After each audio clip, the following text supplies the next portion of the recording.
Learning Opportunity Program, the benefit that provides over the summer. We do that throughout the year as well. We would love to do it longer. We worked our backsides off, really, to do what we did. It's so hard to find enough folks. There's a shortage of folks willing to do that work. You think about our folks that work on the daily. At the end of the day, they're ready to go home and be parents to their kids, and so it's a statewide issue, the staffing shortage for expanded learning. But just know that we're committed to the programs. We're glad to hear that it worked so well for so many of you, and to the staff in the audience that helped make that program a reality. Thank you, thank you, thank you. Because I know they came to me and said, "How the world are we going to keep doing this?" And I said, "I don't know, but we are," and they figured it out. And so the feedback is it's appreciated. It makes a difference. So thank you for that. I did hear, and I really respected the way that the parent brought that forward, concerns about mandates on the horizon. I don't know where that's been suggested. I'll just share that I communicate regularly with state officials, and I can tell you that I haven't heard on any of their agendas, fronts of mind, mandates coming back for schools. I think they're going to avoid anything like that, especially as 2024 comes down the road. That's my opinion, but I can tell you with certainty, no one has mentioned that that's even a suggestion in the Capitol. So I'm not saying you're wrong, I'm just saying with all the resources I haven't heard about that. So I would just breathe, because mental health is so important, and I get the trauma associated with what we went through, all of us, for 3 years. So, but I'll keep listening. With regard to the scores, I don't know where that data point came from, 42. I can tell you that we, on every agenda, bring forward achievement results. We are being transparent about how we're doing. You've heard me say from this dais, we're going to do better because our kids deserve more. And every single employee group says the same thing, right? We're going to do more for these students. We're going to do better. We'll keep bringing that, putting that in front of you. We're excited about the direction. I think you'll hear some things tonight that are exciting, that demonstrate when you put a focus onto something, you improve. So we'll share that.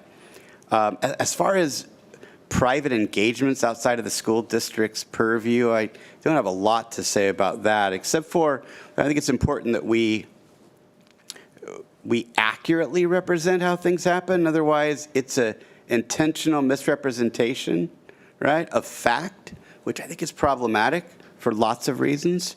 Our trustees did not prepare slides for the right moms. That was not their content. They're there to talk about what school district board members do. That's all that they commented on. So that other suggestion is not based in fact. As far as the question, what do we do with our board priority, our district priority, really, to more meaningfully engage our constituents? I think that's a great question, and that's what we have to be held to. I can say that with Vanessa Gailey and the work that she's done around our LCAP and the involvement we've had is exponentially greater with the forums that we do in all of our zones to bring parents in. And trust me, the parents that are coming into both LCAP and forums don't always agree with what we're doing, and I would say most often don't. And they share that. With the surveys that we're doing, I mean, since I've been here, we've done more and more and more of trying to meaningfully engage with our constituents, and we know we have to do better, but that's a commitment from every single person at this dais and employed in this district. I would also say that our board meetings are a representation of that, that folks come all the time, and they're able to share what they believe and what they think, even if we disagree. And for those of you that are so fortunate to attend board meetings regularly, you see them disagree with us often, and they're not silenced for their disagreement. They have the microphone, and it's respected, and it's heard.